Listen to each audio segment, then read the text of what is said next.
Hello again, class, and welcome to lesson 2. We're going to look at ancient Greece, and the reason is because, at least for the West, we can see science and religion begin to pull apart from each other. And this is key to the Western construct of science. So, science from religion, ancient Greece. Now, just sort of a note, excuse me, as you can see, there's going to be a little thing with writing. The Greeks had writing very long time ago, as you can see, during the 12th century BCE. They seem to have lost all knowledge of it. It's really odd, but there you go. When they recover it, what they do is they borrow an alphabet from the Canaanites, specifically the Phoenicians, who are in what's now Lebanon, and that gets reworked into the Greek alphabet. Why do I mention that? Well, because the way that writing is lost, we lose a lot of information. When it comes back, it is going to be primarily at Athens. Not to say that other Greeks can't write, they can, and we have their writings recovered, but when you compare it to Athens, it's meager. Athens is just, not only generating writing, but almost vomiting it out, projectile vomiting literature in a way. And what we get from other cultures in Greece or other city-states, polis, is meager by comparison. So writing is lost and refound, and for much of the period we're discussing, Athens is going to be pretty much what we're looking at. Again, it gives us an idea of the accidents of history, in as much as what was Corinth doing with science? What about Sparta?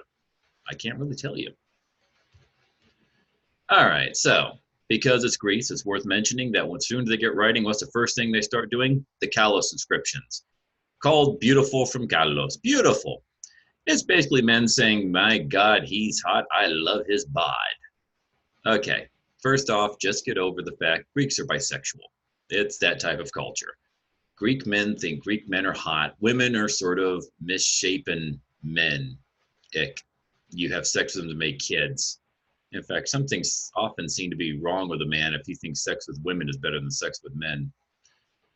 Pederasty, social norm, you're just dealing with the Greeks.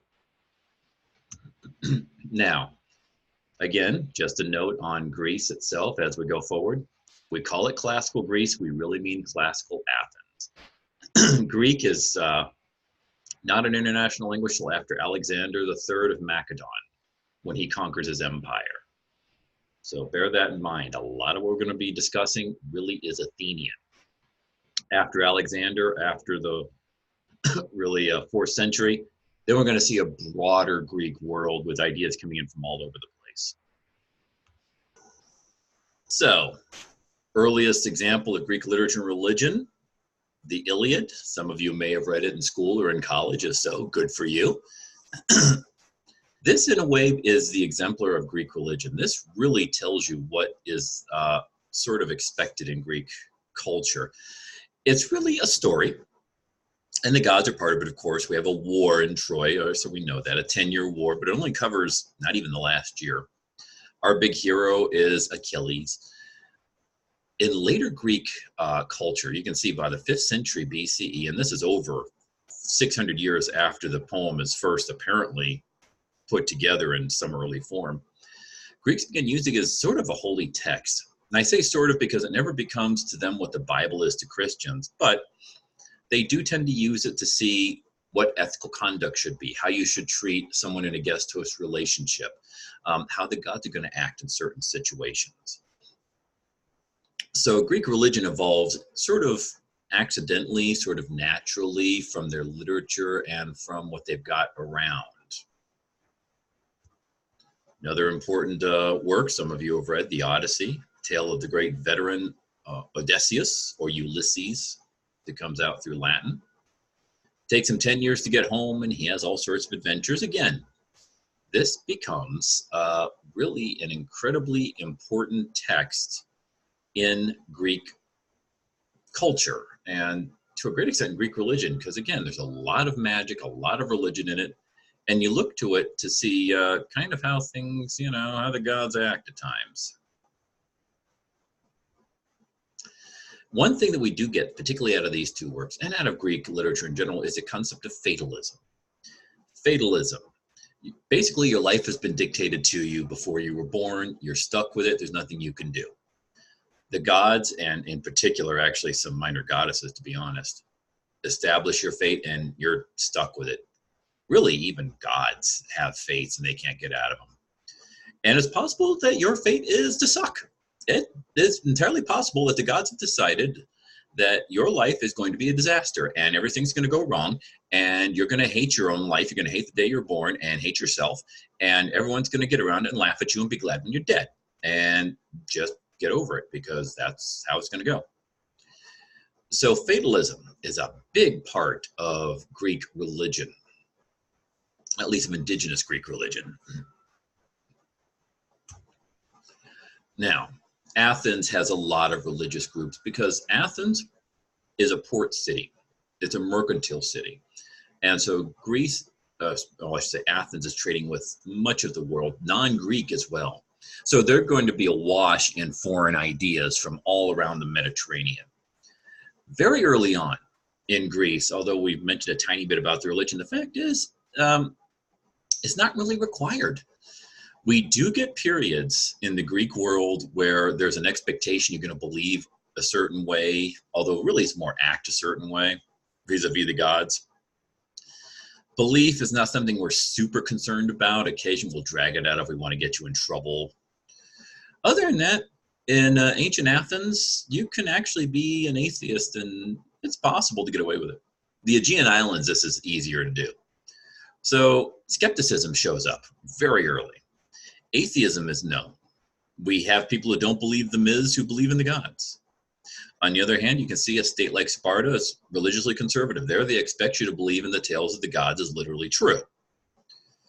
So even in the Greek world, you have this division, those conservatives who want to say that everything is the way it must be, is what the gods say, and others who say, eh. So how do things work in the Greek world? Again, Athens mainly. Well, personal belief, generally not regulated. Like I said, we'll trot it out when we want to get you in trouble. That happens a couple times. Other than that, we don't really care what you believe. Just participate in public rituals that are only semi-regulated. We're more interested in the fact that you show you're religious. It's kind of the idea of, you don't believe in Jesus? Well, fine, shut up. Just show up to church. If that were the attitude, that's not far off of how the Greeks saw it. Your class, your family, your file, where you are from in the town, your deme, all these will determine really which gods you have a tendency to interact with. You don't have to worship all the gods by any means. It's not like you have these shrines in your home to all of them. You're generally going to interact with only the ones your family does or that you find a particular interest in. Public displays of religiosity in public in the agora, but they are optional. In the agora, in the public spaces, you do have places that you can interact with the gods, statues and gods' niches and whatnot. You can, you don't have to. They're there for you. There's not this expectation that every time you see a god statue, you're going to fall down and kiss its feet or anything. And as you can see, usually each polis tends to require some form of public worship of the state. Notice of the state. Yeah, Zeus is fine and Apollo is fine, but the fact is there is an expectation that the state's going to be important to you in a religious sense. And we really expect that you're going to hold to that. Okay, now we all know Greek mythology, right? Well, that's kind of a modern invention.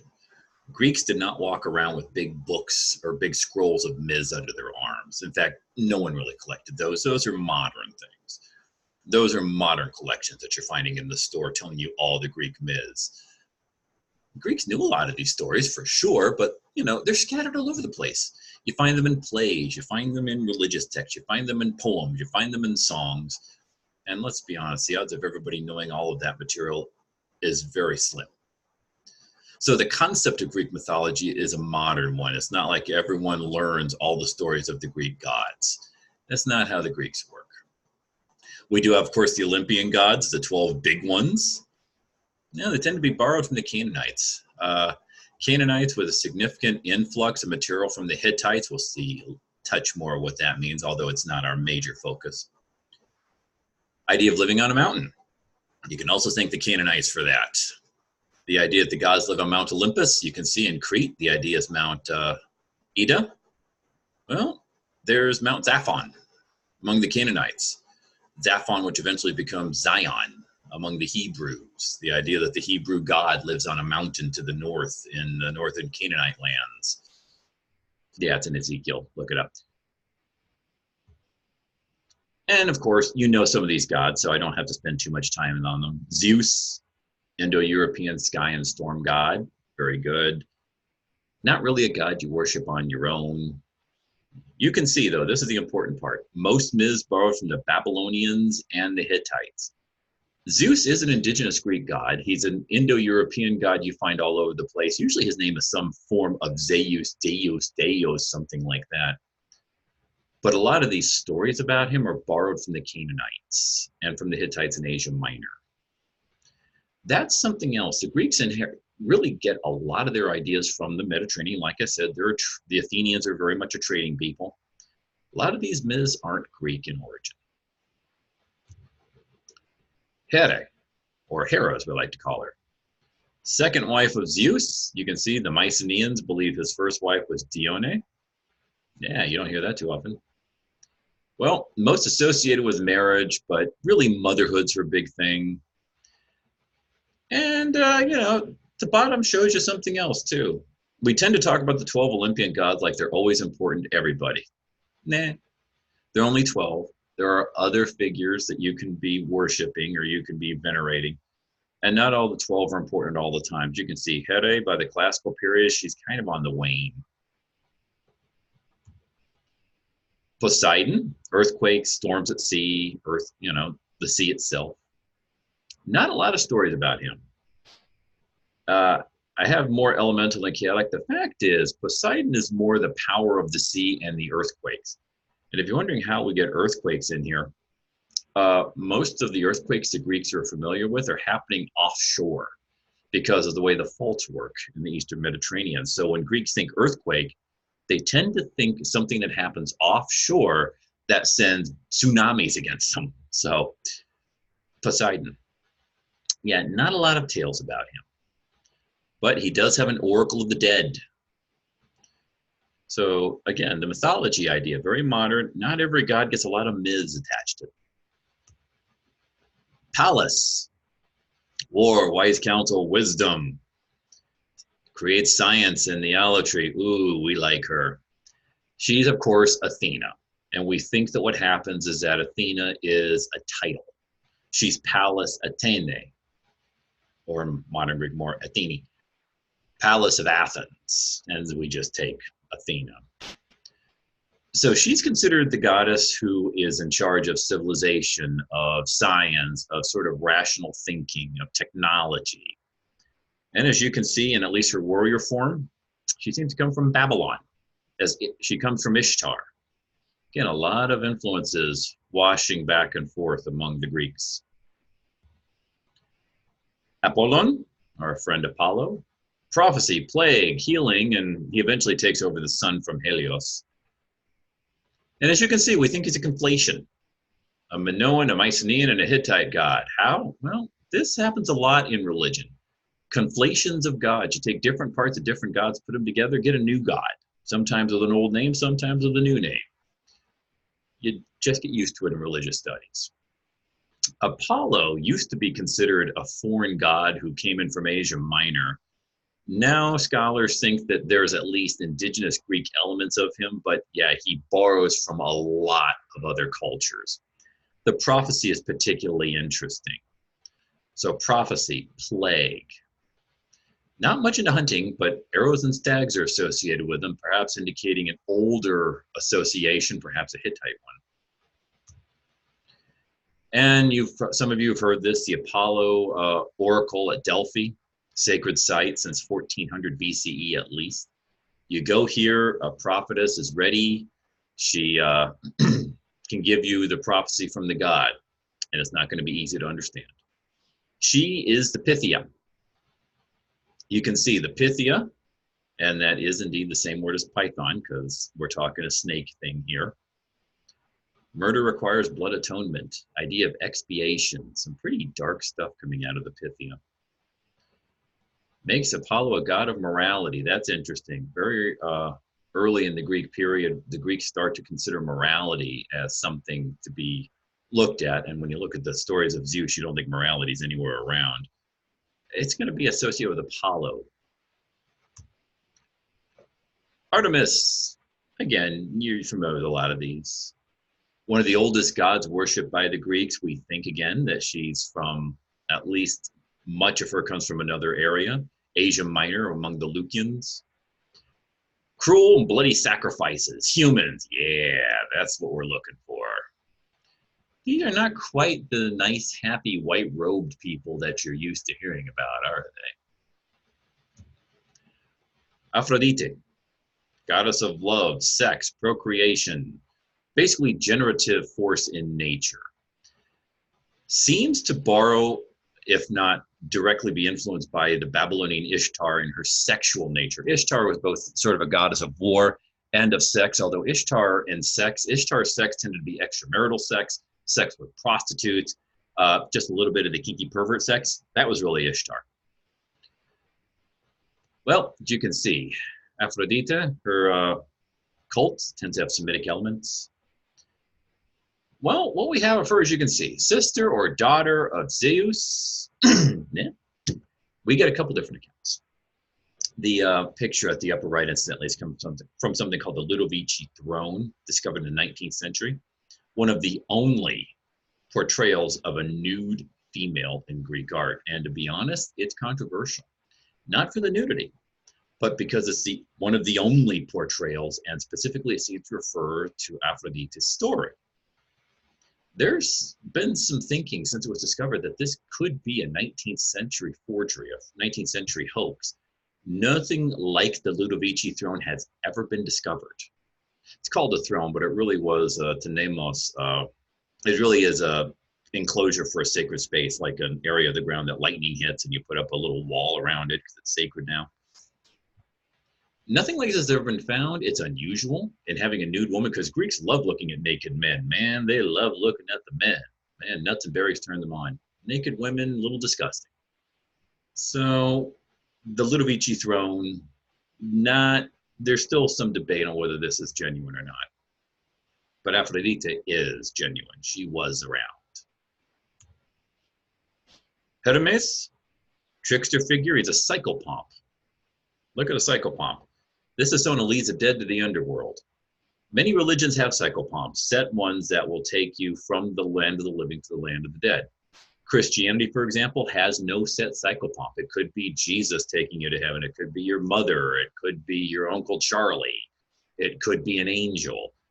Christianity has no set psychopomp. For the Greeks, it's Hermes. And you are seeing this correctly. God of boundaries, clever law breaking. It's got to be clever. And his main symbol is an erect penis. There's a very fertile element to Hermes. He will eventually become Hermes Trismegistus, the mentor of Moses. And through the Middle Ages, this combined Egyptian Greek figure, Hermes Trismegistus, is going to be seen as sort of the father of a lot of wisdom, of a lot of Hermetic wisdom. These Hermes statues you see at the bottom right show up a lot in the Greek world.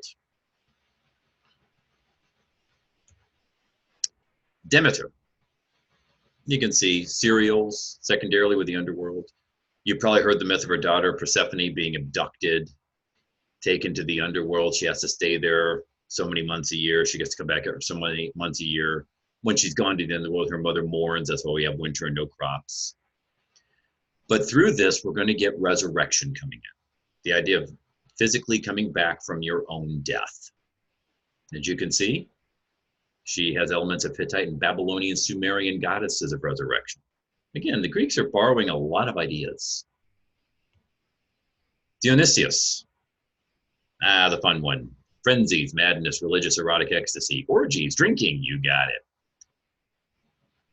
Mycenaean period, he extends back to, might be an element, an aspect of Zeus. Has Hittite elements, bits of Osiris from Egypt. Again, he has a tendency to be sort of a resurrection god. Interesting how this resurrection thing keeps popping up among the Greeks. Ares. Oh, Ares. War fury, plague, horrors of war. This is not just a god of war. In fact, that's an inaccurate way of looking at Ares.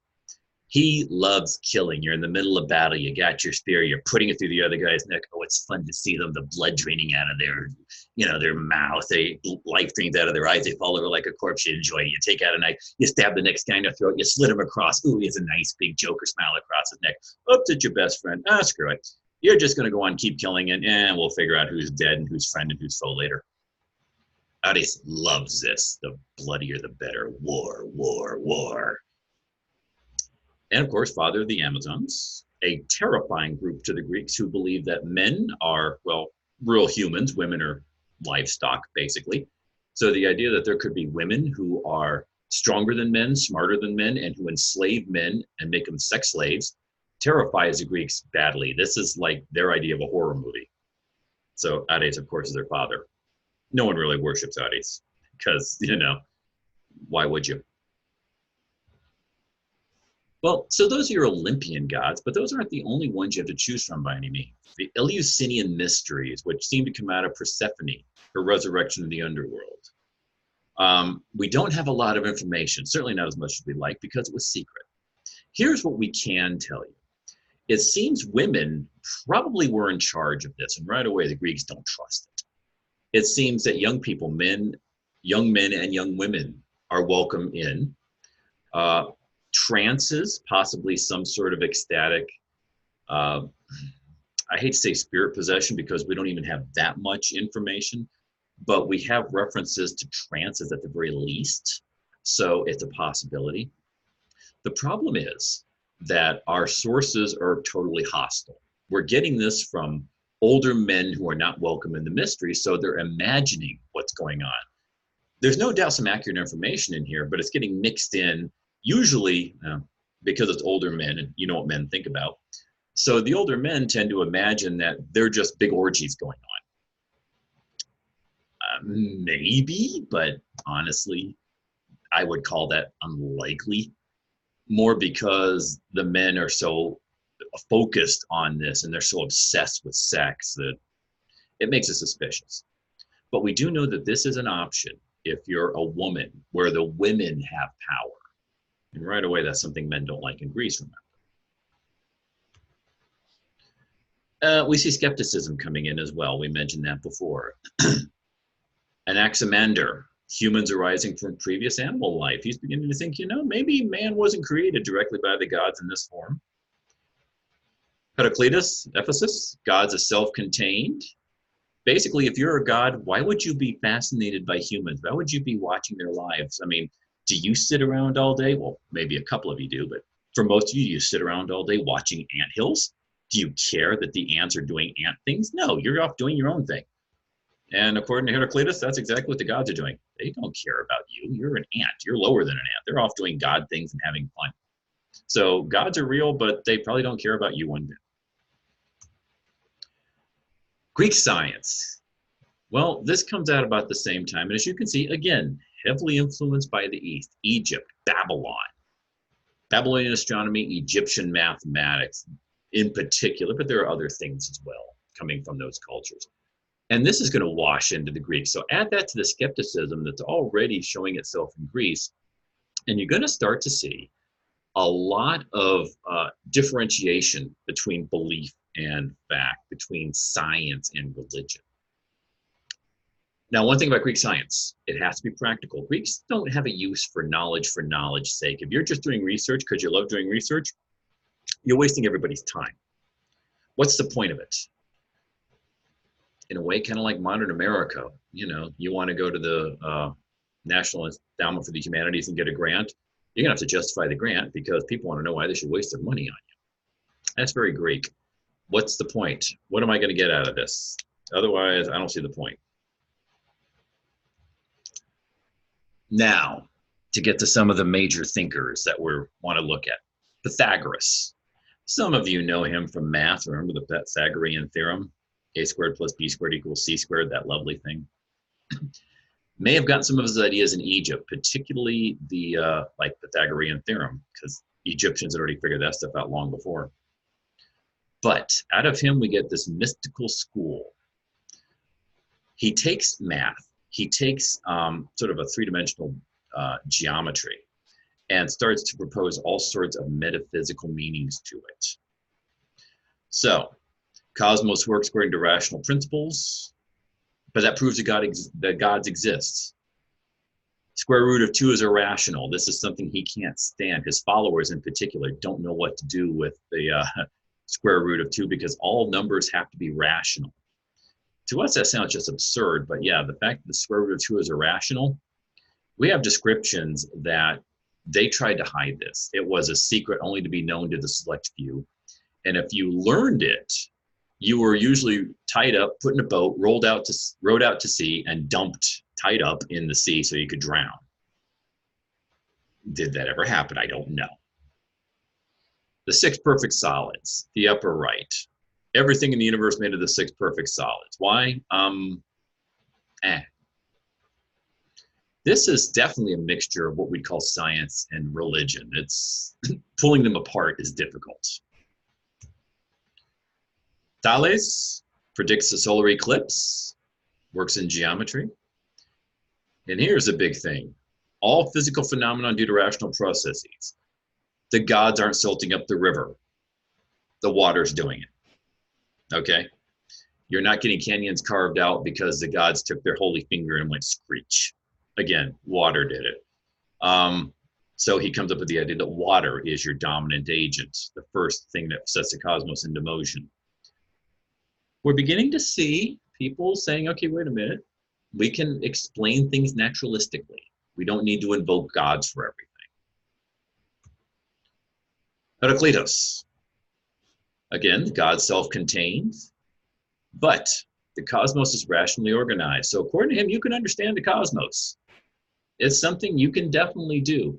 You, with your human mind, can figure out the world. That's kind of exciting stuff, that you can understand it. Concept of the Logos, that's getting more theological. If you're into, say, the Gospel of John, the Logos is going to be a big deal to the Christians later.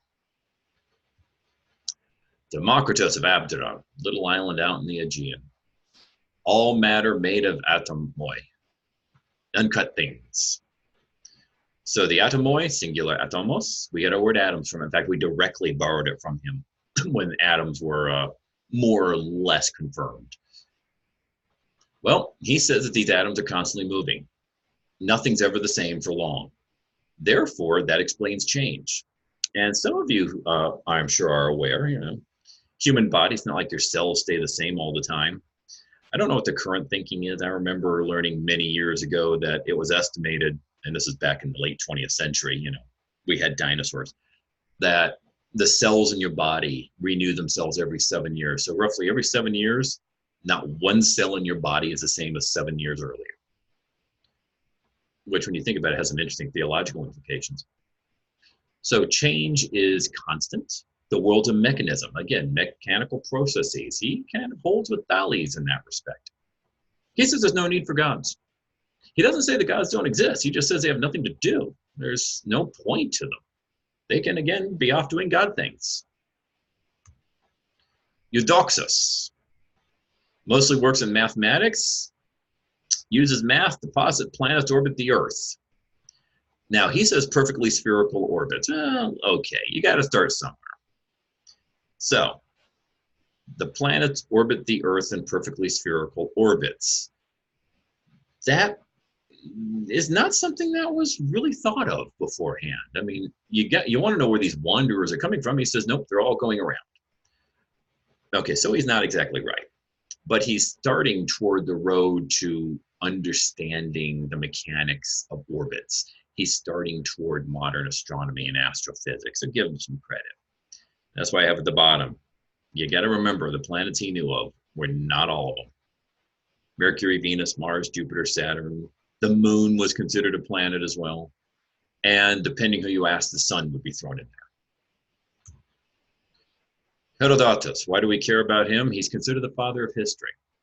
He's the first writer, or he's credited, I should say, with being the first writer, who proposes that history works because of humans. That is to say, History is not just things gods do and humans have to react, or things gods do to humans.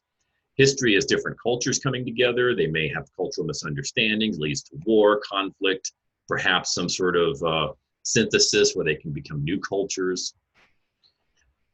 In a very, very, very technical sense, you could see him as the great-great-grandfather of cultural anthropology. He wants to understand the Persian wars that the Greeks had with the Persians. So that's what we get from Herodotus. Even the word inquiries, historias, history. So history is not the gods doing things to us. History is humans doing things to each other. That's, believe it or not, a significant leap forward. Now, we do have sacred sites. We ought to mention that temples to the ancient Greeks are not for you. This is not where you go and worship once a week. In fact, that's why would you go somewhere and worship once a week? You have a house shrine. Do that. You do your sacrifices at home. The temples exist for the gods. The priests are there for the gods. They really don't have anything to do with you. And you can see any place lightning strikes will become sacred as well. Mountains, hot springs, these are all sites you can have pilgrimages to. This is a world that has a lot of sacred elements to it. Some are for you, some are not. Death, just so you understand, Greeks cremate their dead traditionally. After the bones are cleaned, you burn them, you clean them, you place them in an ossuary, a little bone box. You can either bury the bone box or you can put them in a tomb. At the upper right, you see ancient Greek gravestones. Those are the cylinders.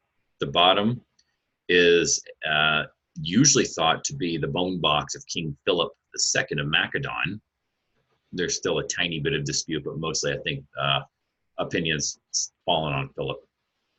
You can see soldiers tend to be cremated and interred in mass graves, and it's very common to have funeral games to celebrate your life afterward if you're high status. Now, speaking of death, Hades, god of the underworld, death, the dead, not evil. Greeks don't actually have evil gods. That's another interesting aspect. I know Christians expect everything has to have an evil counterpart to good. No, no. Honestly, in many cultures worldwide, if you want evil, look to humans. Humans are the ones causing the evil. Classical period, Hades gets conflated with Plutos, a god of underground minerals. You can see wealth that come from the underground minerals. And so you get Pluto, which the Romans adopt as, well, Pluto. Hades' queen, Persephone, we mentioned her already, involved in resurrection. So there is this idea of an underworld that the Greeks have. It's, although not going to be a great one.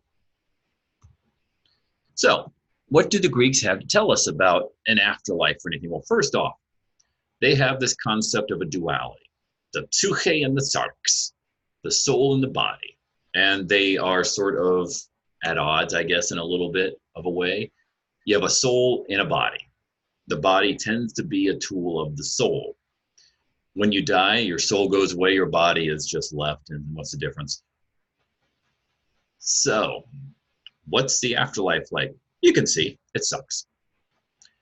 Everyone goes to the same afterlife.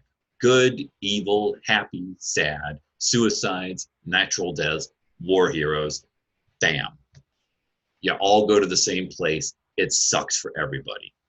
That's the basic Greek underworld. In that sense, it very much resembles underworlds in other religions. The Babylonians have a very similar one, the Sumerians, the Hebrews, the Canaanites. The Egyptians will be different. The Egyptians actually have a kind of a heaven. The Egyptians are real innovators in having a good afterlife. But it is possible to have a terrible afterlife. The gods, on an ad hoc basis, if they personally don't like you, can set you up in an afterlife with tortures. That's rare. And there's no logic to it.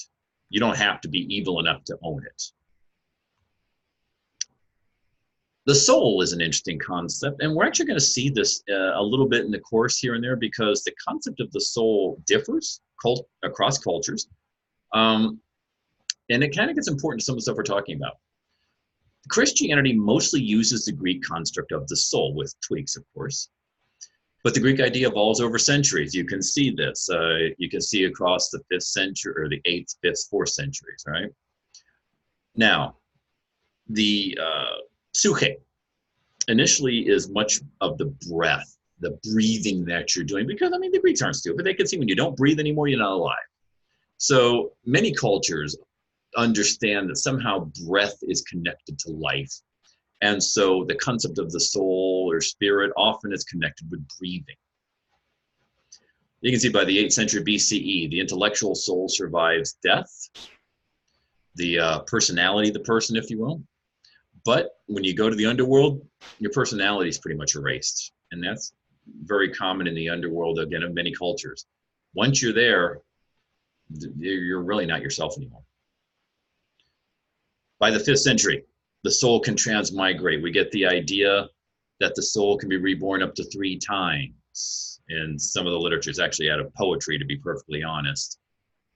By the 4th century, the soul can ascend into the heavens under certain conditions. Plato gives us that. It's interesting. The 8th century, the earliest idea of the soul surviving death comes really out of the Iliad, where Patroclus appears to Achilles and says, you know, hey, I can't get into Hades unless you give me the right sacrifice in the funeral games. And Achilles watches this spirit appear before him, and the spirit goes away, and he's like, I guess we survived death. It's actually like the first time in Greek literature that we see this even mentioned. Get down to the 4th century, the soul ascended to the heavens. That's kind of Plato, really. Of course, Plato has a different way of looking at things. To him, the right conditions are that you appreciate beauty. It's not that you love the gods or anything. You appreciate beauty. Generally, the beauty of a beautiful little boy that you want to have sex with as a man, because, well, Plato is just rolled that way. Well, the man is going to change a lot of this. Alexander III of Macedon, we're not going to go into great detail on him. He's sort of a pivot for the story, but he's not critical in his details.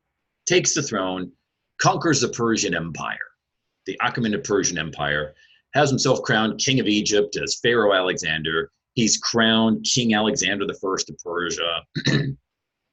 You can see he creates an empire from Greece to Egypt, what today is Iran, Afghanistan, Pakistan. Like I said, in Egypt, he's crowned king of Egypt. Declares himself the son of Zeus and the Egyptian god Ammon, so he's the son of Zeus Ammon. He's son of God. If you're going to be a ruler, be son of God. It makes your life a lot easier. Okay, so Alexander. What does he leave us? Well, he leaves us actually rather a lot. But one thing, behind him, he leaves an interesting ethos of knowledge and learning. Now, we know that Alexander was a disciple of Aristotle, the famous Aristotle. And the accounts tell us he has quite an interest in the natural world. Undoubtedly, that's true from some of the things that happen. How much he's a scientist more than a warrior, wouldn't push it too far. He seems to really enjoy killing. But we do get in Egypt, the founding of the city of Alexandria. He's going to found instantly about 20 cities named Alexandria. Alexandria, Egypt, the great library. His successor, Ptolemaeus II, creates a library as a research institution. You can see lecture halls, garden, the whole 9 yards. Ships entering or search for books. It's going to become in its day probably the largest library in the Greek-speaking world. And some of the scientists are going to come out of here. And again, this is a world where Alexander's conquered a lot of territory. Everyone's speaking Greek, even if it is the Koine, which is sort of a watered-down version. A lot of ideas are going to wash back and forth. And we're going to start to see science really blossom. Hierophilos studies the human body, as you can see. First to employ the scientific method, dissection. How do you study people best? Cut them apart, chop them open, watch things work. Don't worry about their screaming. Don't worry, they're dead when he cuts into them. Veins only carry blood, not blood, air, and water. Okay, that's great. The pulse linked to blood flow can diagnose illness. Intelligence is in the brain, not the heart. That's a very old belief that intelligence is in the heart. Another belief is that your emotions are in your bowels, which makes sense. You know, if you're nervous, it's not your heart that starts getting squirty, it's your bowels. This is pretty advanced stuff coming out of Alexandria. Erostratos, yeah, get it right. Founds the anatomical school. The heart to pump, not the center of emotions. Now, he thinks that the heart is pumping air through the system. Of course, he's experimenting on dead bodies, so the blood's already gone, but still. Air carries the pneuma, the breath or spirit, into the nerves and throughout the body for life. Pneuma. So psyche is really the intellect, the intellectual soul. The pneuma, the breath or spirit, the breathing part. You know, again, we're early, but we're starting. The heart to pump. We have that one right. Aristarchus. He's going to give us a very interesting modern idea. The sun is the center of our system. Places planets in the correct order. All this by observing things with his eyes. We don't have telescopes yet. At least not that we've ever found. It would be cool if we did. So he's going to give us heliocentricity. Stars are much further away. He posits that the stars are suns. And if that's the case, and he is assuming they're all the same size, to be fair, then they're very, very far away. So sort of the beginnings of modern astronomy come out of him, and his theories are not well accepted. People think it's a little nutty, not quite. Still, for using your eyes at night, this is pretty good. Euclid, if you love math, you love Euclid. Geometry, something that comes out of Egypt. Euclid summarizes geometry. You can see works out of mathematical proof. There's an infinite set of prime numbers. And he's doing this with papyrus and quill pen. I mean, wow, this is unreal. This is why I say science really comes out of the Greeks, at least in the West. It really has a flowering. I mean, it just, boom, really hits you in the face how quickly this stuff comes out and how fulsomely. Hegesias is just fun, the death persuader. We think he's influenced by Buddhism and may or may not be interpreting it accurately. Probably not, to be honest. Happiness is impossible. The goal of life is to avoid pain and suffering, so kill yourself. Trust me, in the end, you won't suffer as much. Traditional values mean nothing because they make you really more unhappy. You go to church, the preacher says, follow the rules, and the rules make you miserable. Well, screw him, kill yourself. Death better than meaningless suffering. At least 200 suicides attributed to Hegesias. No, come on. You're impressed and you know it. Eratosthenes, librarian at Alexandria. New method for calculating prime numbers, catalog stars, proves the Earth is a sphere. This is not bad for a man who's derided as not very good by his contemporaries. What does he give us? Well, he conducts an experiment. You can see he notices that the sun has a shadow at different areas at different times, different shadows. So he's in Egypt, Alexandria, and he notices another one at Cyrene, and they're different at the same time of day. So he pays people to pace out the difference, and he does the measurement, does the math. He's 2% off from the true circumference of the Earth. 2%. Doing this by foot, by pen on papyrus. Honestly, if you're not impressed by these people using their brains and just, you know, quills and papyri, I don't know what'll impress you. All of this, unfortunately, will come crashing down with Christianity. 380, Roman Emperor Theodosius I issues the Edict of Thessaloniki, in which he declares Trinitarian Christianity the official state religion of the Roman Empire and the only legal religion. Why do we care? Well, all of this great learning is now satanic. Christians around the empire go absolutely ape. And this is its own story that's, you know, a little beyond our parameters here, granted.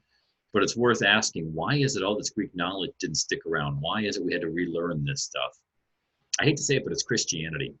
The Christians come along and they start some heavy persecutions. Once they're legal, they take revenge and they go on a spree of destruction, vandalism, and murder. Yeah, murder. Greek, Roman, Egyptian temples are destroyed. This is probably the most tragic and the most disgusting example. Hypatia, considered perhaps the last of the great lights of the ancient world, teaches at the Library of Alexandria, has lots of students, but she's a woman more intelligent than most men, definitely the Christian men. So they respond by murdering her. In the streets of Alexandria, Egypt, she is murdered. They rip off her clothes. You can see, drag her naked through the street. She's actually tied behind a chariot and dragged through the streets. Then they take abalone shells and just hack off her flesh. By now, she's probably dead. If she's not, she's going to be very soon. Then they torch what's left, and then, of course, they get around sing hymns and say they love Jesus and how happy they are. This is a sad story, but it's really indicative of how that ancient knowledge comes to an end. Again, sorry, but the Christians really have a lot to do with destroying the knowledge that the Greeks had gathered up. They have a very anti-science bias in a way. Theodosius, for a little while longer, allows traditional Greek religions, provided there are no sacrifices. By 391, though, the old religion has to be abolished. You can't even visit the ancient sites, adorn images of the gods, and the bottom is, for our purposes, the most important. Universities, libraries, academies are closed. Why? Because all that learning is Satanism. All the planets go around the sun, Satan. The heart is a pump, Satan. You know, you're beginning to understand things like how the brain influences the body, Satan. So the Christians just throw Greek science away. The thing now is to pray correctly and obey your bishop without question. That takes us into the Dark Ages. And that's why the knowledge of the Greeks is totally forgotten for so long. Now, to be fair, we will see there's one people who are going to pick up the mantle of the Greeks. Those will be the Muslims. Of course, you know, the Christians are going to hate them too. Well, that's our look at Greek religion and science. Thank you. And we'll see you again in the next lesson.